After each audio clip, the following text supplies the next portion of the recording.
Hey y'all, welcome back to the channel. This is going to be kind of a short and bittersweet video, and I'm sorry for the lighting. It has been like the craziest time ever, and I'm going to try to come into our breakfast room so I can talk to you for a little bit. There we go. It's bright. It's very late at night. Okay, so here we go. So I do get to announce the age of our adoptive placement. For many of you who are brand new to our channel, welcome. My husband and I are and have been foster parents, and now we are soon to be adoptive parents. So the age of our kiddo that we are going to be adopting, she is 14 years old.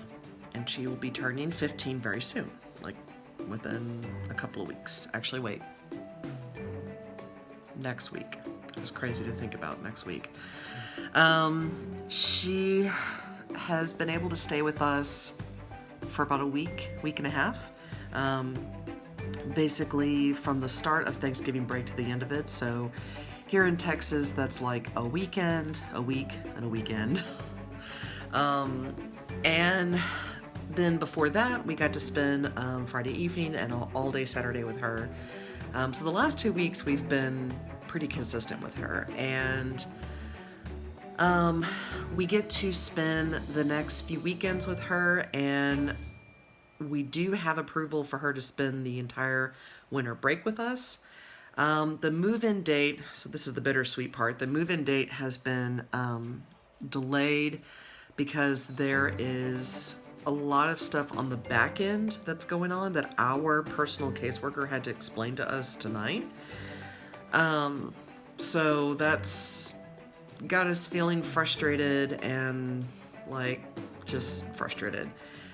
Because we, like when you go through the adoption process through foster care in Texas, and you get chosen, so you've passed kind of all of the tests in a sense, and you get chosen and you start the transition process with the kid or teenager in this case. You just kind of think that the whole hurry up and wait ordeal is over. I'm here to tell you it is not. It is not over by any case. So it is still very frustrating. But our caseworker says that the odds of our kiddo moving in before school starts in January, because we live in a different, we're not far from where her current foster home is, but our school, we're zoned to a different school than she goes to. So when she moves in with us, she'll be going to a different high school. And she's a freshman. So crazy to think about. And I love it, actually. I'll get into a little bit more of that here in just a moment. But, so our caseworker said that the odds of her moving in before school starts, which for us will be kind of beginning of January, is pretty high. The odds are pretty high. So that's the hope that Sean and I, my husband and I, we are holding on to.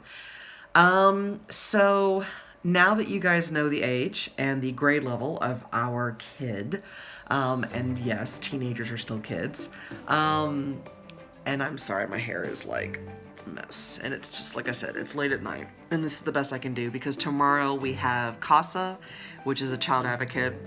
We have her tomorrow evening. We've got to our house is a total mess because we just were not cleaning. We were just like, go the entire time that our kid was here. And that's fine. It's just now we have to kind of get back into the swing of things because our housekeeper isn't coming until Friday. And thank goodness our lawn person came today because we were so overdue with just leaves and pine needles and everything. It's been kind of crazy.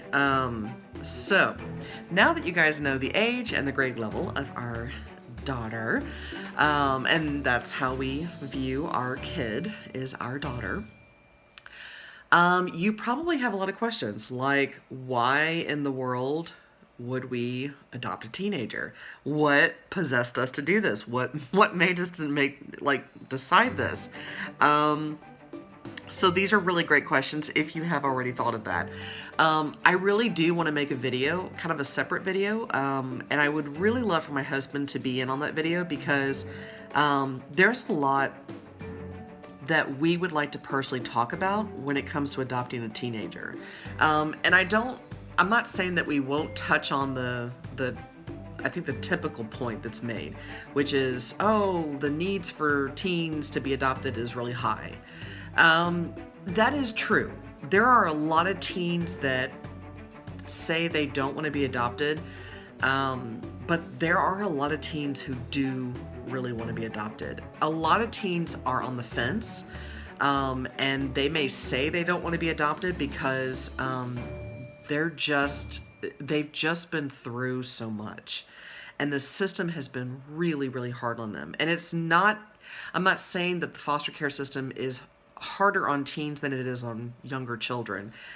I'm just saying that for a teenager who has been in the system for the majority of their life, a lot of those particular teens are going to struggle with adoption.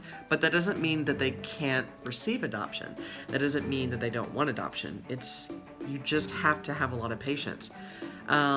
There's a lot that I can't share with you guys about our daughter. And I say our daughter because that is part of our connection. That is part of our bonding. Adoption won't be considered legal, and it won't happen until next year, because in Texas you have to quote unquote foster for 6 months to be qualified for adoption. But because Sean and I, my husband and I, we have focused very heavily on TBRI, which is through Empower to Connect. That is through the Karen Purvis Childhood Education Development. I probably have said all that wrong. But it's through Texas Christian University, the Karen Purvis Institute. I know that there are two YouTube channels, one for Empower to Connect and the other one as actually for Karen Purvis Institute, or through Texas Christian University, somewhere along those lines. I think if you just type those in, for many of you who do pretty much all your search through YouTube, you will find those. That should give you kind of an idea of really how Sean and I focus our energy, our time, and how we try to help our teenager and how we try to work with her. But to try to answer some of your questions very briefly in this video, which I'm really trying to keep under a certain period of time, we did not originally have any desire to adopt a teenager. I think for us, we were just wanting to adopt. Sean and I always wanted to have a daughter. Not that we have anything against sons, but that was just something that both of us actually really wanted. I loved the idea of having a son, but last year I experienced a really significant medical crisis, and when it looked like I was surviving, and which I did, and I was pulling through, I was actually asked by a medical staff member, like, what are you going to do now? Or how are you going to, what's next? And I just said, I really want a daughter. I really do. Us making that decision to relicense with Child Protective Services, not going with any private agencies, which we have done before, that felt very scary and risky because we had not had positive experiences before that. So we had no idea what to anticipate. Our age range originally was from 4 years old to 12 years old. And then Sean and I were actually considering asking for our age range to be bumped up. And then our caseworker came to us, presented us the profile page with 2 pictures for our daughter, and Sean had an instant feeling. I am the kind of person that I really like. I don't always get a feeling when I see a picture. Really, I get that feeling when I'm in front of someone or I'm physically present with that person. But Sean has a very different level of intuition than I do. And he just had a feeling. He was like, we've got to meet this person. Fortunately, the next day or the 2 days after that, little meet and greet with our social worker, was the adoption event. And if you guys go back a couple of videos, you will be able to see all of that, because I've kind of delved into that. But here we are. So maybe people will say it was a happenstance that that this happened, but honestly, I think this has honestly been something in the making, in the works for a very long time. And if you are a Christian, then definitely call this a God thing. If you are not a Christian, that's okay. Call this a universe energy, in the making. Whatever you believe, that's kind of what I think, is that there was something outside of ourselves making this happen.